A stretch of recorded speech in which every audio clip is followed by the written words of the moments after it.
যে আমি বিয়ে করতে চাই, তখন আমার চাকরি ছিল না।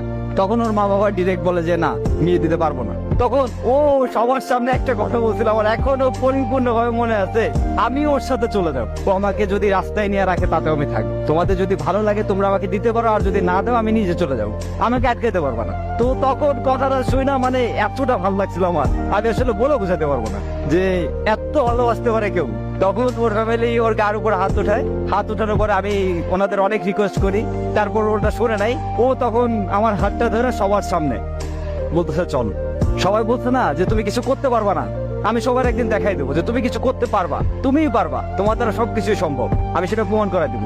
আমার কেন জানি ওর পর থেকে নিজের ভিতরে অন্যরকম শক্তি কাজ করতে থাকতো যে না, আমার কিছু একটা করতে হবে, আমার কিছু একটা করে দেখাইতে হবে।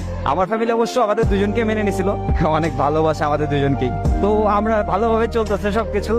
আমার ওই যে জেদটা, যে আমার বউ বলছিল যে না, তোমার কিছু একটা করে দেখাতে হবে আর তুমি পারবা, সেই জেদে আজকে আমি অনেক ভালো কিছু হয়ে গেছে জীবনে। একটা জিনিস কি জানেন, খুশি থাকার জন্য টাকা পয়সার দরকার হয় না। টাকা পয়সা আজ আছে কাল না, টাকা পয়সা আজকে নাই তো কাল আসবে, আসবে কিন্তু কিন্তু এমন একটা মানুষ দরকার